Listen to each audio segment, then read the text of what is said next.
Drage gledalke in gledalci, lepo pozdravljeni. Danes je z nami rektor Univerze v Novi Gorici, dr. Danilo Zavrtanik.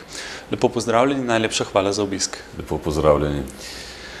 Trenutno je visoko šolstvo v Sloveniji, vsaj v zadnjih 2 tednih, predstavljeno mogoče bolj v negativni luči, v znaku afere umora dr. Jamnika z Kemijskega inštituta. Kakšno je recimo vaše videnje stanja stanja visokega šolstva v Sloveniji? Ja, visoko šolstvo v Sloveniji je približno v takem stanju, kot je naša država.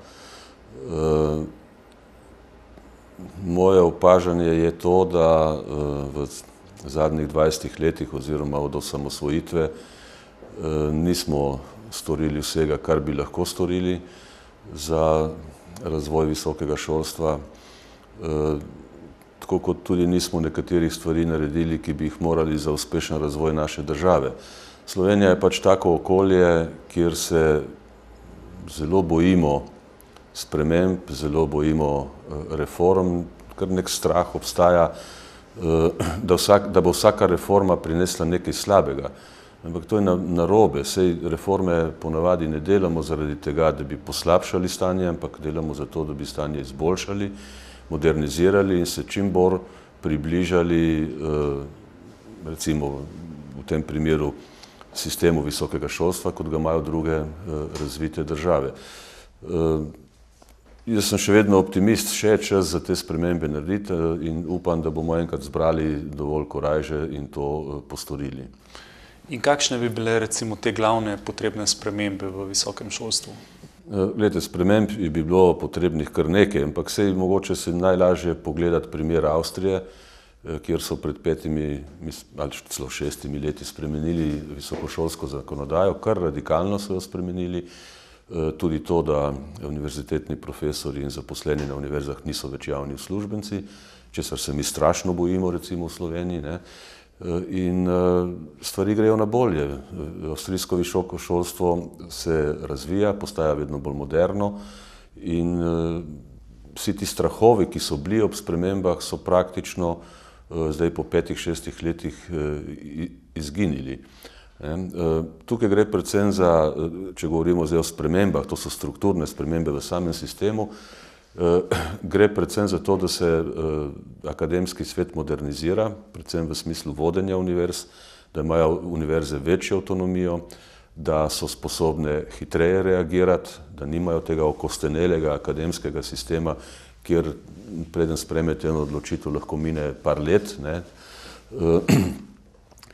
Se pravi, da gre bolj v smislu podjetniškega vodenja univerz, kar pa seveda na drugi strani prinaša univerzom veliko večjo družbeno odgovornost, kot jo imajo v sistemih, kjer imajo malo avtonomije, ker manj kot imate avtonomije, več so krivi drugi, če gre kaj narobe.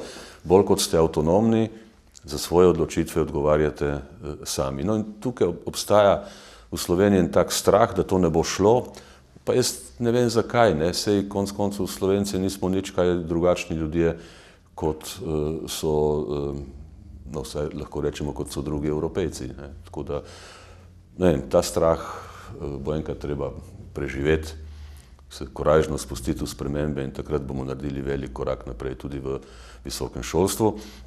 In treba pa še nekaj omeniti pri visokem šolstvu, ne, da glede na vlaganja, ki jih Republika Slovenija, naša država vlaga v visoko šolstvo, nismo ravno na vrhu držav, ampak smo bolj nekje v spodnjem delu, kar se moramo tudi zavedati, ne, da za visoko kvaliteto je potrebno veliko denarja, ne. Tako kot vedno v življenju. Za malo denarja ponavadi ne kupite visoke kvalitete. In v visokem šolstvu je to isto. In če moje videnje tega problema je v tem, da še vedno, ne, v Sloveniji še vedno smatramo financiranje visokega šolstva in financiranje znanosti kot potrošnjo. To ni potrošnja, to je naložba v prihodnost. Šolanje ljudi, znanstveno delo, znanstveni izsledki, ki potem prej ali slej končajo nekje v praksi, v podjetniškem okolju, to je naložba. In dokler ne bomo spremenili tudi v političnem smislu mentalitete, da financiranje znanosti in visokega šolstva je naložba za prihodnost in ne strošek, do takrat sem jaz pesimist, da nam bo šlo bolje. Kaj pa recimo na univerzi v Novi Gorici delate drugače od recimo drugih javnih univerz? So stvari, ki jih delamo drugače in so stvari, ki jih ne delamo drugače. Mogoče začniva pri tem, kaj ne delamo drugače. Mi opravljamo javno službo tako kot javne univerze. Pri nas v Sloveniji je velika zmota, da javno službo opravljajo samo javni zavodi. To je okostenel, zastarel model, ki izhaja, ne vem odkje, mislim, da nekje iz napoleonovskih časov v Franciji, če se ne motim, kjer si javno službo povezal z javnim zavodom. Ampak v moderni družbi to ni res. Javno službo lahko opravlja vsak, in je tudi prav, da jo opravlja vsak, ki je za to usposobljen, ki nudi enako kvalitetno uslugo ali pa še boljšo kot javni zavod in pač opravlja javno službo na tistem svojem področju. Vam povem en tak banalen primer, ki najbrž se nobeden ga več ne zaveda. Zobozdravniki so praktično vsi koncesionarji. Se pravi, so privatni, so koncesionarji, izvajajo javno službo in s to javno službo kaj narobe? A bi moral biti zdaj zobozdravniki organizirani v javne zobozdravstvene ustanove? Ne nujno, saj tudi tak sistem funkcionira. To smo nekako kupili v podzavesti, niti ne razmišljamo več o tem, smo relativno zadovoljni ali nezadovoljni z uslugo, ki nam jo nudijo, ampak drugje, če greste potem globlje v zdravstvo, bodo vsi skočili, koncesionarjev ne, javno službo ne izvajajo javne bolnice, čeprav vemo, da javni sistem ne funkcionira dobro, da bi ga bilo zelo dobro modernizirati, dodati nove elemente, kot so recimo privatni zdravniki, ki opravljajo pač ravno tako javno službo, na isti način, kot jo opravljajo javni zavodi.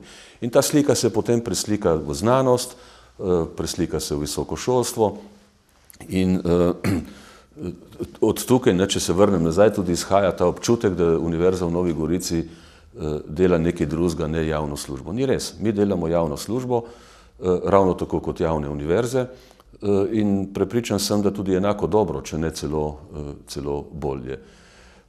Je pa res, da nismo državna univerza, po slovenski zakonodaji se smatramo za, oziroma slovenska zakonodaja nam daje status zasebne ustanove, ustanove zasebnega prava, ampak to je tudi vsa razlika. Mi funkcioniramo na enak način, kot funkcionirajo javni zavodi. Jaz tudi močno dvomim, da bi bili karkorkoli drugačni, če bi bili javni zavod. Jaz mislim, da bi bili isti, ker sej ni status ustanove tisti, ki vam določa vsebino. Vsebino določamo ljudje, ki smo tam zaposleni in ki tam delamo na teh inštitucijah. In v tem smislu, v vsebinskem smislu pa je Univerza v Novi Gorici različna od državnih univerz. Smo manjši, smo bolj specializirani, imamo velik poudarek na raziskovalnem delu, tako da se tudi študentje že zelo zgodaj vključijo v konkretno delo, grejo v laboratorije, se srečajo z napravami in problemi, ki jih bojo srečevali kasneje v življenju. V tem smislu smo različni. Različni smo tudi v tem, da imamo relativno veliko procent tujih študentov. Mislim, da v celoti tam nekje čez 20%, na doktorskem študiju pa preko 50, skoraj 55% je tujcev. To so specifike, ki smo si jih sami zastavili in jih tudi želimo izpeljati in spraviti v življenje. Jaz mislim, da v tem kontekstu in smislu nam to relativno kar dobro uspeva. In katera so tista glavna področja raziskovanja, ki jih opravljate na univerzi? Ja, univerza si je zadala cilj, da bi dosegla eno večjo kritično maso in pa odličnost na 3 področjih. In sicer eno so okolje, eno področje je okolje, drugo področje so moderni materiali, zelo širok spekter. In tretje področje, to je zadnje, ki smo ga pred kratkim začeli tudi razvijati, je biomedicina. To bi rekel, to so trije stebri raziskovalnega dela na naši univerzi, potem seveda imamo še druge raziskave, ampak v manjšem obsegu, recimo imamo kognitivne znanosti jezika, imamo raziskovalni center za humanistiko, imamo center za vinogradništvo in vinarstvo, potem recimo laboratorij za astrofiziko, vendar to so dejavnosti, ki jih na univerzi seveda podpiramo, vendar nekako tiste tri centralne stebre, ki bi jih radi postavili, so pa okolje, moderni materiali in biomedicina. Zdaj recimo v zadnjem času oziroma že kar v nekaj letih je prisotna tudi ta ideja kampusa, da bi ga zgradili. Zdaj v prihodnem času, mislim, da marca, pripravljate neko finalno izbiro prostora, kjer bi se ta kampus nahajal. Recimo, kateri prostori bi bili predvideni za gradnjo in kam se bolj nagibate, v kateri lokaciji trenutno? Zgodba s kampusom ni stara par let, ampak je stara približno toliko kot univerza. To je naslednje leto bo 20 let. Mi smo se od vsega začetka zavedali, da so ambicije razvoja tiste majhne inštitucije, ki je nastala leta 1995, Fakultete za znanost v okolju, prerast v univerzo. In seveda rast v univerzo je rast na večjih koncih. Morate rast raziskovalno, morate rast v smislu študijskih programov, morate rast v številu študentov in vse to potegne za sabo infrastrukturo. In s to infrastrukturo ne smeš čakati. To je proces, ki izgradnja infrastrukture mora slediti razvoju univerze. Najbrž je naša krivda, da nismo uspeli v lokalnem okolju nikogar prepričati, da je treba o kampusu začeti razmišljati, ko univerze še ni. Tako da se je ta problem vlekel. Mi smo prostorske probleme reševali v tistem trenutku, ko so nastali z danimi možnosti. In tako smo se znašli leta 2014 v neki fazi razvoja in veliki razseljenosti univerze. Se pravi, prostore imamo v dve lokaciji v Stari Gorici, eno lokacijo v Rožni dolini, eno v Ajdovščini, eno v Vipavi, en majhen delček študijskega programa podiplomskega izvajamo v Postojni in nekaj v Benetkah. Skratka, raztresenost, ki postaja za razvoj univerze škodljiva, ali pa bomo rekel vsaj nespodbudna, preveč razbija študente, na vsaki lokaciji jih je premalo, jih ne vidite, seveda, zato ker število je pač tako, kot je, in če ga razdelite na 6 lokacij, dobite 6krat manjše skupine, potem je problem, da akademski kader težje komunicira med sabo, konec koncev so tudi finančni efekti, delovati na večjih lokacijah je precej dražje kot na eni lokaciji. In potem je pa tukaj še študentska infrastruktura, če imate 6 lokacij, bi moral zgraditi 6 študentskih domov, pa jih najbrž ne moreš. Rezultat tega je, da nimamo niti enega študentskega doma, ne na lokacijah v Novi Gorici, nekje drugje.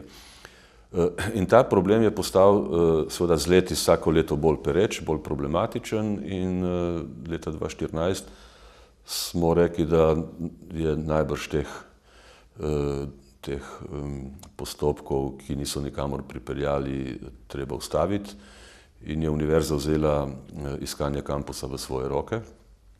Takrat smo dali vam ponudbo in potem je oziroma pozvali smo potencialne ponudnike, da ponudijo lokacije, zemljišča v takšni ali drugačni obliki, ali za stavbno pravico, ali v odkup, ali v najem, ali karkoli dolgoročnega.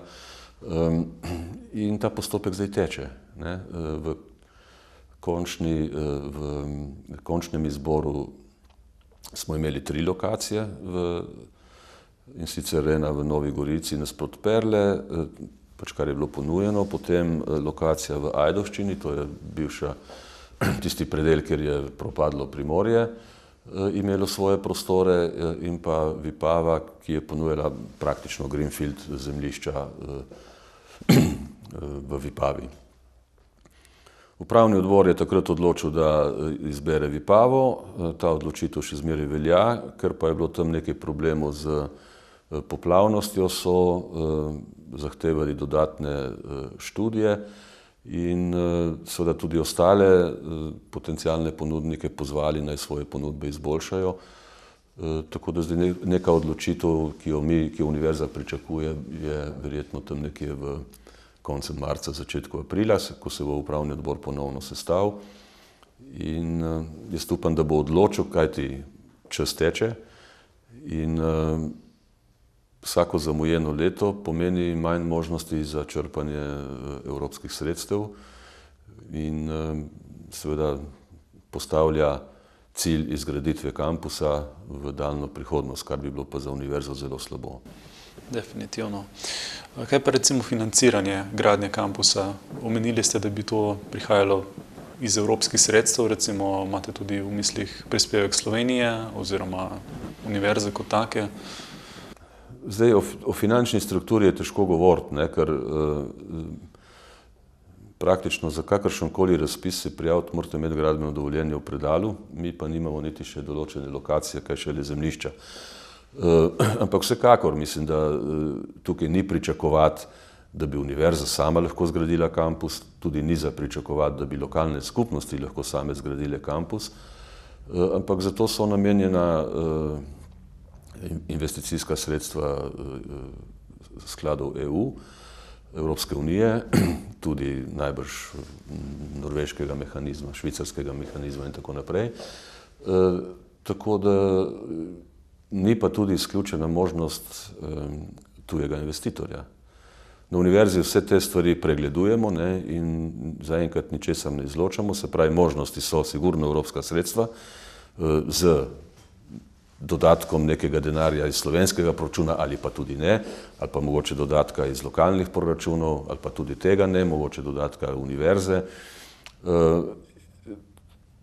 In vedno bolj pa tudi resno razmišljamo o nekem strateškem partnerju, ki bi vložil v izgradnjo kampusa za našo univerzo. Mislim, da naša univerza je zanimiva tudi mednarodno in sem prepričan, da zna biti, da bo ta opcija celo prevladala. V tem segmentu vaše širitve, če lahko tako rečem, kakšen je pa recimo odnos drugih univerz, recimo Univerza v Mariboru, Univerze v Ljubljani in drugih manjših visokošolskih zavodov, javnih, zasebnih? Dobro sodelujete z njimi, bi lahko to sodelovanje zboljšali? Recimo, kakšen je vaš pogled na to? Ja, ko si utiraš prostor oziroma pot na en prostor, ki drugi mislijo, da so ga že oni zasedli, seveda pride do konfliktov. To je nekaj normalnega, to smo tudi pričakovali. Nihče ni pričakoval, da bomo mi prišli in rekli, da bomo naredili univerzo v Novi Gorici, potem bojo vse ostale univerze ploskale. Tega ni. To je nerealno pričakovanje. Treba si je bilo utreti pot v ta prostor in seveda si jo utreti ne z orožjem, če tako v narekovajih rečem, ampak v bistvu z tem, da si pokazal, da si njim enakovreden in da te je okolje potem sprejelo medse. Ta pot ni bila kratka, tudi ni bila vedno prijetna, ampak Univerza v Novi Gorici si je pridobila ugled med ostalimi univerzami v Sloveniji, tako da lahko rečem, da smo danes popolnoma enakopraven partner, vse tri ostale univerze nas sprejemajo tudi našo različnost in jo velikokrat vidijo tudi kot dodano vrednost v slovenskem visokošolskem prostoru. Tako da jaz lahko rečem, da so odnosi trenutno, ali pa zdaj, če hočete, v zadnjih par letih, odnosi med univerzami v Sloveniji se zgradili do te mere, da mi nimamo nobenega občutka izključenosti slovenskega visokošolskega prostora, ravno obratno, vse štiri univerze se vidimo kot partnerji in dobro sodelujemo. S samostojnimi visokošolskimi zavodi, ki jih je pa več in ki večinoma tudi delujejo na področjih, ki jih naša univerza nima, tukaj mislim predvsem družboslovje, je sodelovanja pač manj, ker je manj interesa, ker je partnerstvo težje najdemo, ne, zaradi različnih strok, ki jih razvijamo. Ampak, da bi imeli kakršnekoli konflikte, tudi s temi ustanovami jih nimamo, ne. Kaj pa recimo menite o napovedi direktorja ARSA, Agencije za raziskovalno dejavnost v Sloveniji, o spremembah oziroma o spremembah recimo delovanju sistema SICRIS v temu, da ne bi imeli toliko poudarja na kvantitativno merjenih kriterijih, ampak bolj na kvalitativnih vsebinskih, recimo, s katerimi bi ocenjevali delo raziskovalcev? Ja. Noben sistem ni idealen, ne. Zdaj, ta zgodba z tem točkovanjem, ne, je zelo zanimiva, ne. Ko se je začela uvajati, to je zdaj kar nekaj let nazaj, po mojem, sigurno več kot 10, najbrž 12, 15, so jo vsi raziskovalci pozdravljali, razen nekaj redkih, jaz sem bil med tistimi, ki smo bili zelo ostri kritiki takega načina ocenjevanja, pa ne zato, ker bi se jaz karkoli bal, ampak zato, ker jaz običajno, ko nekaj uvajamo novega, zmeraj pogledam, če to že kje imajo po svetu. In če ugotovim, da nikjer po svetu takega sistema nimajo, potem postanem skeptičen, ker ne razumem, zakaj bi 2 milijona ljudi bilo bolj pametno od 6 milijard ljudi, ne? To ne verjamem. In takrat je, kot sem rekel, ne, nekateri smo kritizirali ta sistem, ker pač enostavno ni primerljivega sistema v svetu. Bili smo v manjšini, sistem se je upeljal in potem je nekako raziskovalna sfera rabila 10-12 let, da je pogruntala, da to res ni ta pravo. Ne? Da se znanstvenika preprosto ne da oceniti številko. Ne morete reči, ta znanstvenik zasluži oceno 10, ta drugi pa 6, ali pa ne vem, ali pa 2 ali pa 3, ne. To preprosto ne gre, znanost je bolj kompleksna, bolj komplicirana, znanstveniki tudi. In po celem svetu deluje sistem, tako imenovan sistem peer review, pravi sistem strokovnega ocenjevanja tako posameznih znanstvenikov, kot predvsem pa projektov, ki jih prijavljajo v financiranje. Zdaj, jaz vidim tak premik k bolj vsebinskemu ocenjevanju znanstvenikov in njihovih projektov, korak v pravo smer. Tisto, kar me pa skrbi, je slovenska majhnost, ki se v takih primerih še bolj pozna, zato ker država ima 2 milijona, znanstvenikov nas je pa ena peščica. In na koncu, če te sistema ne bomo dobro postavili, bomo ocenjevali eden drugega. In tak sistem, ko ocenjujete eden drugega, če se pozna, se zmeraj izrodi. Ne? Ljudje prej slej zaidemo v eno pot, ko jaz vas dobro ocenim, vi mene tudi, ali pa obratno, ker me ne marate, vi mene slabo, jaz rečem, pa bom pa jaz tebe tudi slabo. Ne? In po mojem mnenju, ne, tudi po izkušnjah vsa ta leta, jaz sem tudi že parkrat to predlagal, sam se ni bilo dobro sprejeto.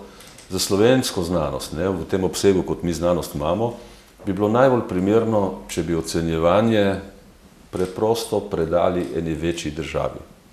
Ne, recimo Ameriška nacionalna fundacija, ko obdela vse ameriške projekte, bi z lahkoto še eno pikco slovenskih projektov obdelala, da nam poslala rezultate nazaj, ki bi bili popolnoma neutralni, ki bi jih delali ljudje, ki se ne poznamo med sabo. Potem bi pa mi tukaj odločili, kaj s tem naredimo, ali financiramo ali ne. Še zmeraj odločitev je naša o tem, kaj financiramo in kaj ne. Ampak oceno je treba dobiti pa čim bolj neutralno. In Slovenija je premajhno okolje, da bi se lahko sami sebe ocenjevali, ne? Ker se poznamo. Ne? Ni to, da je zdaj en strokovnjak iz mojega področja, ki dela v Ljubljani. Midva se poznava, jasno se poznava, se srečujeva vse povsod. In je neprimerno spravljati znanstvenike v tako situacijo, da moramo eden drugega ocenjevati, s tem, da se poznamo. Ne. Tako da jaz upam, ne, če že ne bo šlo v to smer, da ne bomo se okorajžili do te mere, da bi poslali ocenjevanje v tujino, ne, da bi pa vsaj v veliki meri vključili tuje strokovnjake, čim bolj neutralne tuje strokovnjake v postopek ocenjevanja pri nas.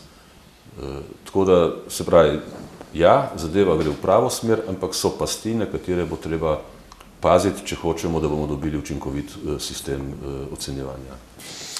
Če smo zdaj govorili o raziskovalnem delu, me zanima mogoče vaše mnenje o uvedbi bolonjskega sistema, ki je zdaj že kar nekaj časa prisoten, pa se mogoče kažejo prvi pravi znaki glede uspešnosti, glede zadovoljivosti tega sistema. Kakšno je recimo vaše mnenje o tem? Ja, bolonjski proces je prinesel veliko dobrega, pa tudi kakšno slabost. Zdaj, to, kar je dobro, se mi zdi, da poskušamo ta evropski visokošolski prostor poenotiti. Evropski visokošolski prostor je bil zelo, zelo različen. Od anglosaksonskih držav, ki so imeli svoje sisteme, recimo Francija, malo bolj poznam, sistem tako kompliciran, če si študent, jaz sploh ne vem, kako se znaš odločiti, kaj boš študiral, ne veš, po kateri poti boš prišel do konca. Skratka, zelo, zelo kompliciran sistem in tako naprej. Se pravi, pozitivna stvar, poskusimo to malo poenotiti.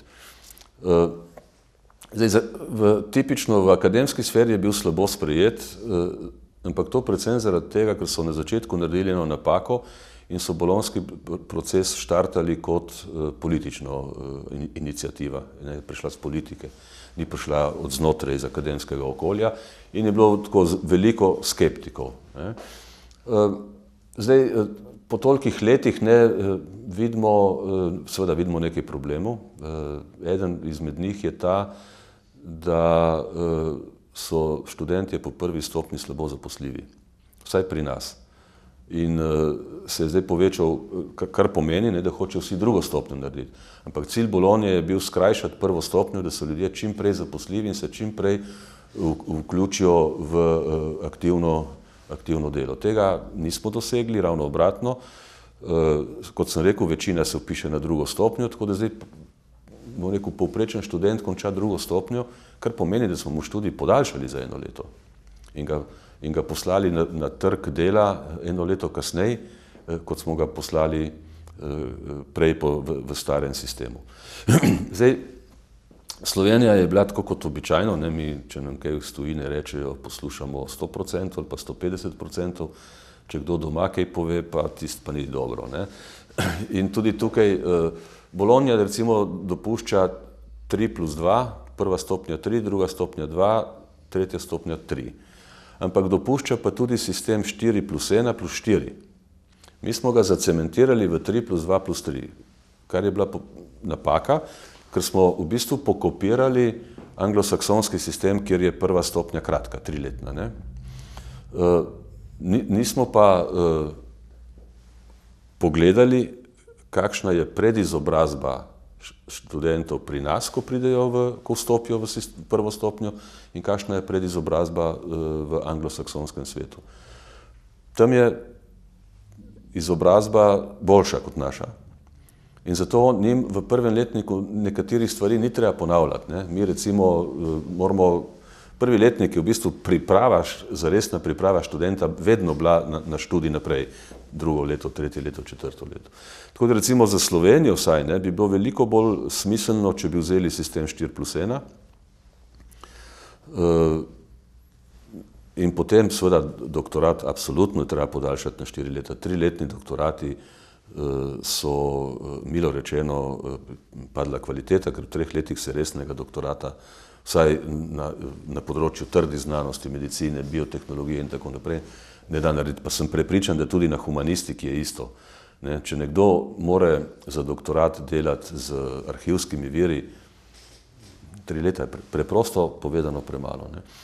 Zdaj, vprašanje je, a smo v Sloveniji pripravljeni narediti eno kritično analizo bolonjskega sistema, do kje smo prišli in potem reči, zdaj je pač treba stvari spremeniti, če vidimo, da nekatere stvari niso optimalne in ne delujejo dobro.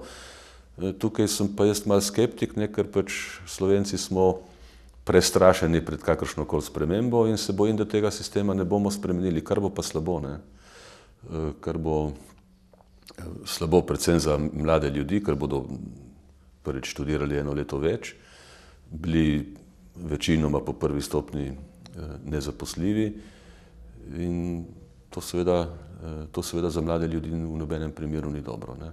V končni fazi podaljšujemo recimo to obdobje mladostništva, mladosti, ne, oziroma vsaj prehod v zrelejše obdobje, kar pomeni neko zaposlitev v družino in tako naprej, ne.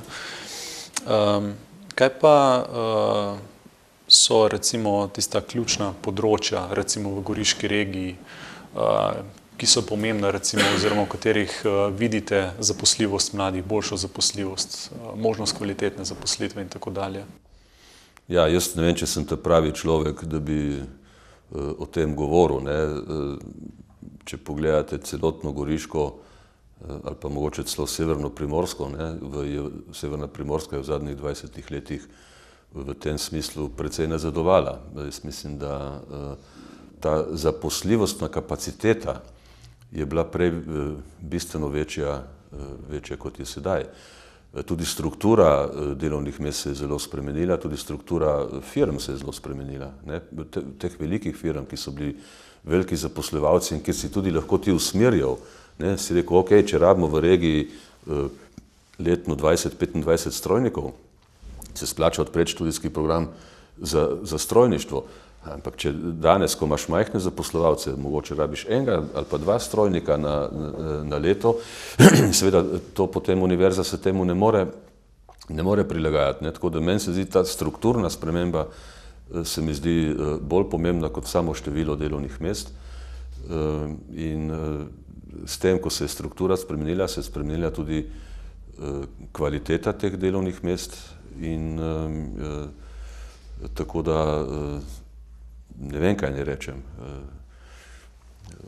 Situacija, po mojem mnenju, niti približno ni rožnata. In tudi ne vidim, ne, trenutno, saj jaz ne, se mogoče upam, da vsak kdo drugi vidi to, ne, kako se iz tega globokega padca, ne, in globokih strukturnih sprememb na trgu dela, kako bomo to spremenili v prihodnje. Recimo, to sem vprašal zato, ker sem gledal neke statistične podatke, glede na število izobrazbe oziroma kakšno izobrazbo ima povprečen študent v Sloveniji, se pravi smer. Družboslovcev je precej, mogoče inženirjev, naravoslovcev manj, precej manj. In predvsem v smislu te potrebe, recimo, ki obstaja po naravoslovnih kadrih. Kaj pa recimo družboslovci? Priporočate dodatno izobraževanje, recimo, kakšen nasvet bi dali njim? Ja, to je dejstvo. To je dejstvo, da je družboslovcev, če gledamo število diplom, ne število študentov, kar je bolj pomembno, ne, jih je preveč. In to ne malo preveč, precej preveč. To je treba pogledati študije OECD-ja, ki so to natančno analizirale. In tam boste ugotovili, da je praktično vseh drugih manj od povprečja OECD-ja, družboslovcev, diplom družboslovnih v Sloveniji pa precej več. Zdaj, a je to prav ali narobe, je težko odgovoriti, ker to je odvisno od tega, kaj vi delate, kakšno vrste delovnih mest ponujate, ne. Zdaj, in tudi, če bi recimo pogledal eno državo, kot je Luksemburg, tam je mogoče družboslovcev še premalo. Če imate vi zelo močen finančni sektor, od katerega praktično cela država živi, ne boste rabili inženirjev v finančnem sektorju, ne rabite inženirjev. Se pravi, jaz mislim, da v Sloveniji gre za problem neprilagojenosti obeh sistemov, trga dela in pa izobraževalnega področja, ne. In tukaj, če mi recimo šolamo premalo zdravnikov in preveč družboslovcev, seveda na eni strani bomo imeli pomanjkanje zdravnikov, na drugi strani bomo imeli višek ljudi, ki so z družboslovno izobrazbo. In to seveda bo problem, ne. Zdaj, jaz ne verjamem, da vi lahko kar prešolate ljudi glede na potrebe na trgu dela. Ne, to morate delati prej. Ne, jaz mislim, da to je tudi vloga univerz tukaj zelo pomembna, da mi ne šolamo samo tisto, kar si mladi ljudje želijo, ampak da deloma mlade ljudi tudi usmerjamo in rečemo, poglejte, situacija v Sloveniji je taka in taka, zaposlitvene možnosti na tem področju so večje kot na tem. Se s tem ne moreš prisiliti mladega človeka, kaj bo šel študirati. Je pa prav, da ima informacijo, da ve, v kaj se spušča, da tudi, da mogoče se spusti v nekaj, kar mu je sila všeč, ampak bo mogoče zaradi tega težje zaposljiv ali pa se bo moral kasneje prešolati oziroma na neko drugo področje, da bo lahko v svojem življenju uspešno delal in bil uspešen v družbi. Ne. Tako da to je kompleksen problem in ne vem, če smo se ga zares lotili reševati. Lahko me tudi vprašate, zakaj smo univerze neodgovorne v tem pogledu. Preprosto. V Sloveniji smo pred leti vpeljali sistem financiranja po glavi študenta. In seveda to je prineslo rezultate, ki so vidni še danes. To je rezultat. Ne? To je rezultat. Vse univerze so se borile za število študentov, zato da so imele ustrezno financiranje in hočeš nočeš so morale pozabiti na to, da njihovi študenti ne bojo zaposljivi. To je bilo drugotnega pomena. Prvotno je bilo to, da se je univerza zagotovila denar, denar si je pa zagotovila na način, da je imela veliko število študentov. Ne. In bolj kot smo opozarjali, da se ne sme financirati po glavi, da nikjer po svetu ne financirajo več po glavi, bolj je ta sistem ustrajal. No, zdaj, končno, par let nazaj je bil odpravljen in jaz sem prepričan, da se bo zdaj to financiranje v lump sum, kot se imenuje v enem kosu, kosovno financiranje, ne vem, kako to prevedejo v slovenščino, na vse možne načine najbrž, da bo imel efekt in se že pojavlja. Ne? Velike univerze upisujejo manj, ker zaradi finančnega efekta ti ni potreba upisovati ljudi in so ugotovili, da je boljše imeti manj študentov in to bodo še ugotavljali, da je boljše imeti manjše število študentov in mogoče izbrati med tistimi, ki so bolj talentirani, kot pa tistimi, ki so manj. Ne? Tako da, ampak mogoče je to en zelo zanimiv primer, kako kompleksen je ta sistem. Ne? Eno stvar premaknete tukaj in se začne čez leta poznati na drugem koncu. Če ste premaknili pravo, se bo poznalo v pozitivnem smislu, če ste premaknili v napačno smer, se bo poznalo pa v negativnem smislu. Ne? Je kompleksen sistem to in tudi časovne konstante so dolge. Nič se ne zgodi od danes na jutri. Bi se mogoče potem strinjali s trditvijo, da je tukaj mogoče vloga znanosti kot take še bolj pomembna zlasti pri načrtovanju. Velikokrat osebno opažam, da so odločitve predvsem politične in hitre, nepremišljene. Zelo malo je podlage v smislu neke stroke, nekih dolgoročnih strateških odločitev. Ja, tako pač je, se je treba politike tudi razumeti. Oni imajo mandat 4 leta ali pa še manj, ne? Zdaj zadnje čase bolj manj, ne? Pa mogoče ga bo imeli še krajšega. Ne? In seveda njihove časovne skale so enostavno prekratke za časovne skale tako kompliciranih sistemov, kot je visoko šolstvo in znanost. In zato velikokrat tudi potegnejo napačne poteze, ker nimajo časa čakati, ker hočejo imeti rezultat. Zdaj bom spremenil zakon, jutri hočem videti razliko. Če boš naredil dobre spremembe, ne boš jutri videl razlike. Če boš naredil napako, jo boš videl jutri. Ne? Ker napake se pokažejo hitrej, kot pa dobre stvari. Dobre stvari zmeraj zahtevajo proces, ki se pelje nekaj let, mogoče 1-2 desetletji. Šele takrat počasi opaziš, da se stvari izboljšujejo. Ne? In tukaj je ta problem pač obstaja in jaz mislim, da ne vem, če se da kaj zelo veliko narediti. Se to ni problem samo v Sloveniji, to se dogaja tudi zunaj. Ne? Teh recimo močnih voditeljev z vizijami, ki so vodili države po 10-15 letih, je vedno manj. In temu primerno so vse odločitve kratkoročne, kar pa za take sisteme, kot je visoko šolstvo in znanost, ni dobro.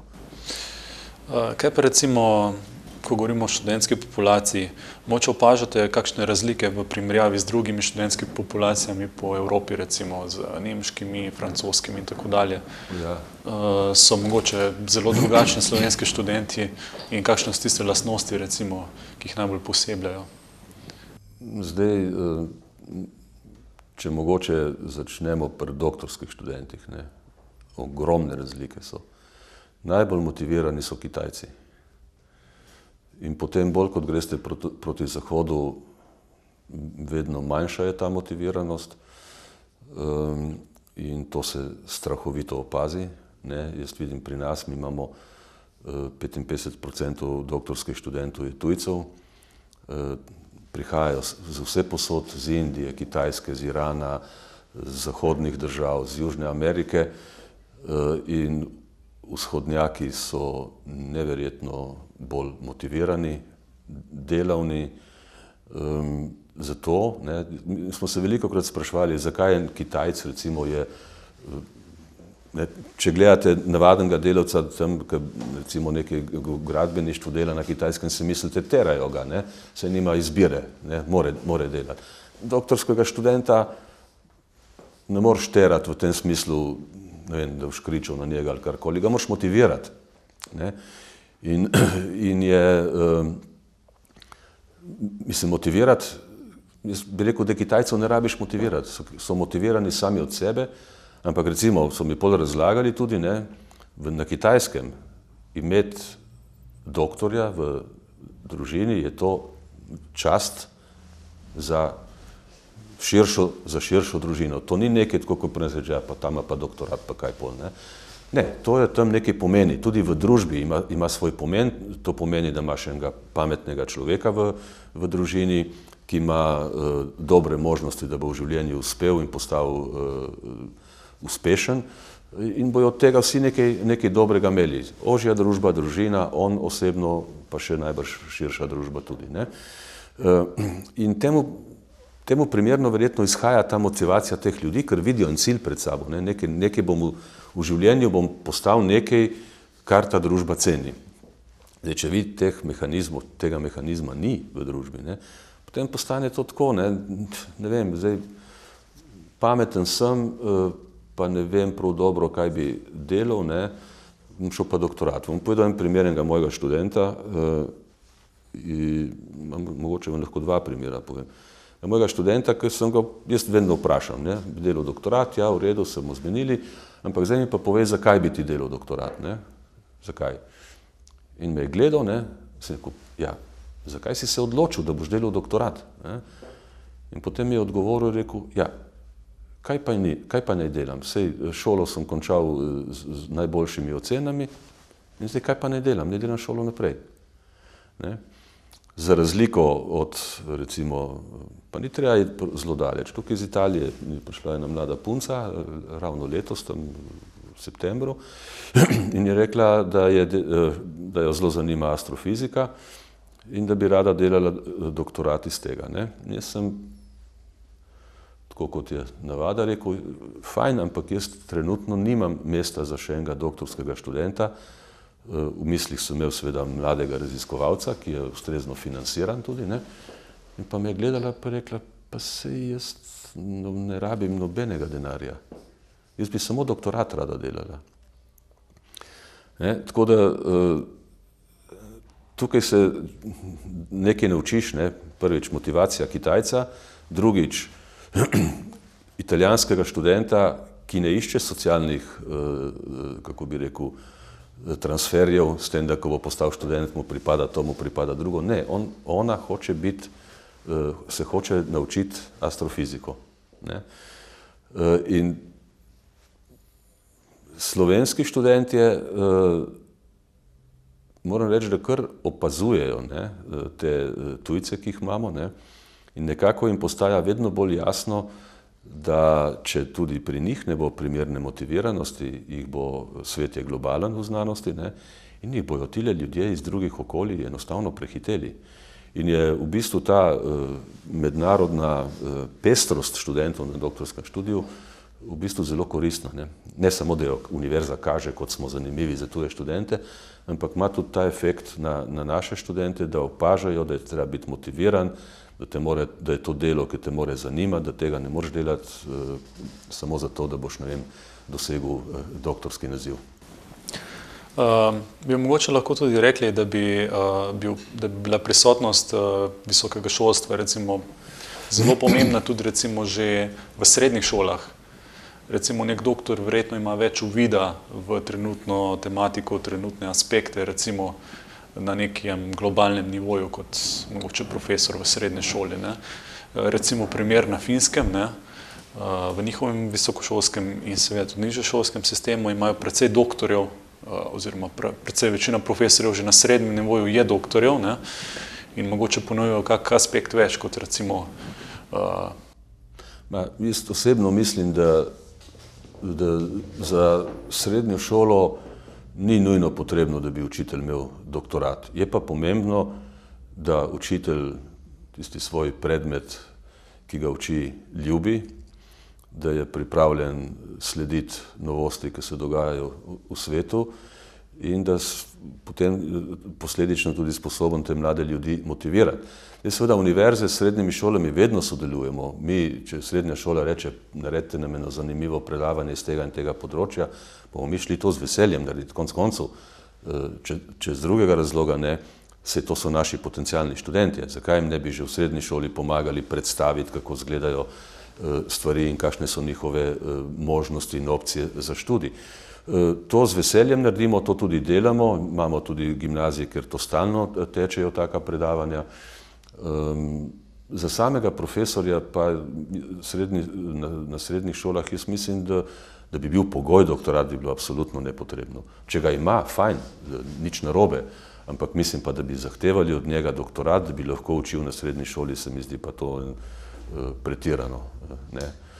Kaj pa recimo mogoče bolj kvalitativne oziroma tudi kvantitativne kriterije, recimo, če zopet primer na Finskem, so se pred nekaj desetletji pač odločili, da bi imeli profesorji oziroma da bi zaposlovali najboljše. Zelo so oklestili recimo število mest na pedagoških univerzah, pedagoških programih in posledično so tudi recimo zaposlili maksimalno oziroma najboljših 10% iz teh pedagoških institucij. Seveda tudi plače so malo drugačne, ne, so primerljive z zdravniškimi in recimo pravniškimi plačami. Bi mogoče v Sloveniji v nekem doglednem času to bila tudi ena opcija ali še nismo zreli za to? Zelo dogledno, najbrž zreli smo še, ampak ne vem, če si lahko finančno to privoščimo. Kaj pa recimo še za konec, kakšen nasvet mladim, ko se odločajo pred vpisom, kaj jim svetujete? Ja, predvsem bi jim rad povedal, da je to zelo resna izbira. To je mogoče ena izmed par najbolj resnih razmer odločitev, ki jih narediš v življenju in ki ti lahko življenje tudi seveda popolnoma spremenijo. Zato bi jim jaz svetoval, da ne naberejo čim več informacije o tem, kaj je na voljo, kje se lahko izobražujejo. Potem pa ne pregledajo vse parametre tega študija, od tega, kakšne bojo imeli možnosti za zaposlitev, pa tudi od tega, da poslušajo svojo notranji glas. Konec koncev, če sem jaz talentiran ali čutim, da imam v sebi talent za umetnika, bi bilo zelo narobe, če bi šel študirati, ne vem, fiziko, strojništvo ali pa kaj takega. Nikakor ne zanemariti tisto, kar vas vleče, ker izbrati študij, ki te ne vleče, je velika verjetnost, da ne boš uspešen. Se pravi, že moraš pogledati, da izbiraš na tistem področju, kjer misliš, da spadaš in kjer misliš, da imaš talente, ampak potem pa pogledati tudi vse druge parametre, tudi univerze primerjati med sabo. Ne se zaleteti v ta prvo, zato ker lahko greš v copatih na predavanja, ker je čez cesto, ali pa ne vem, boš šel na univerzo zato, ker je recimo ker je stara 100 let namesto 10 let, ali pa kakšne druge, ki je stara samo 10 let.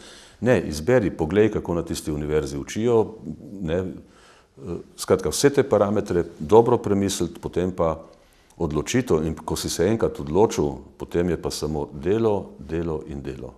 Študij ni zabava, je tudi zabava, ampak ni primarno zabava.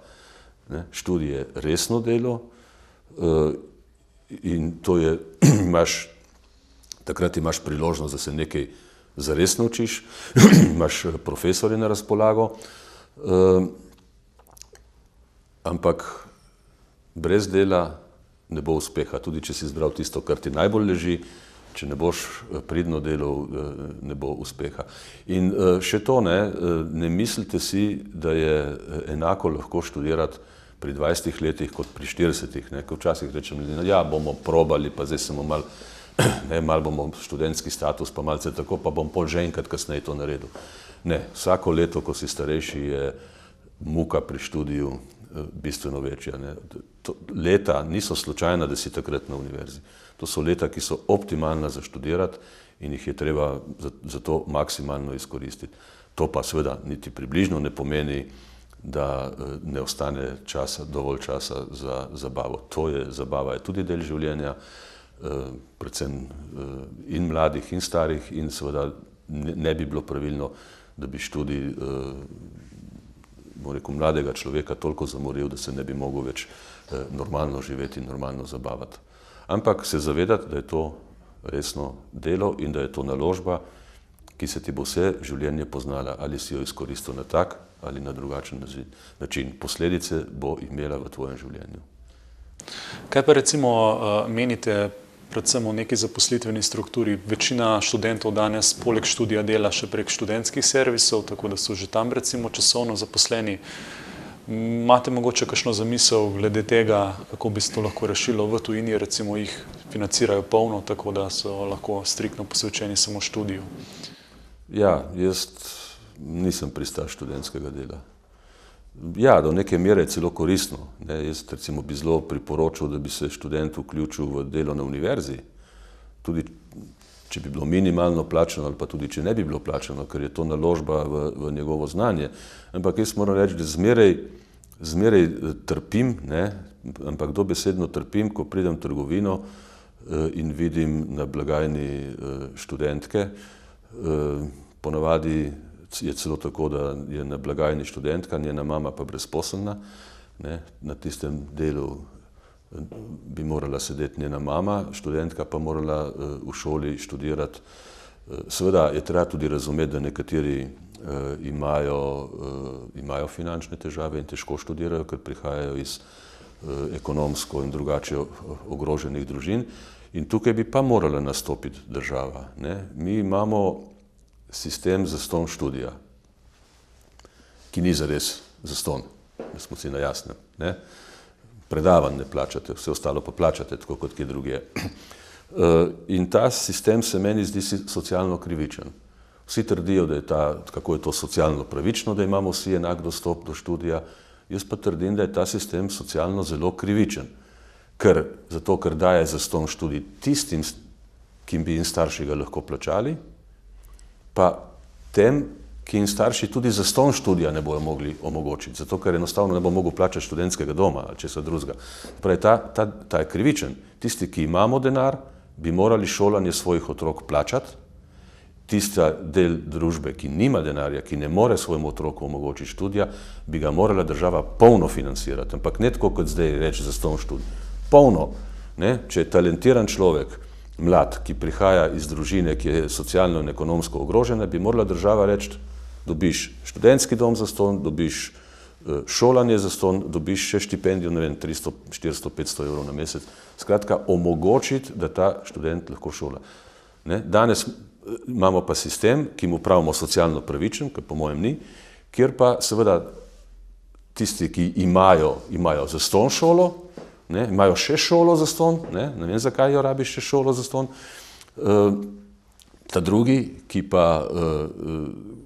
v tem sistemu so socialno ali ekonomsko ogroženi, pa ne morejo svojih otrok poslati študirati.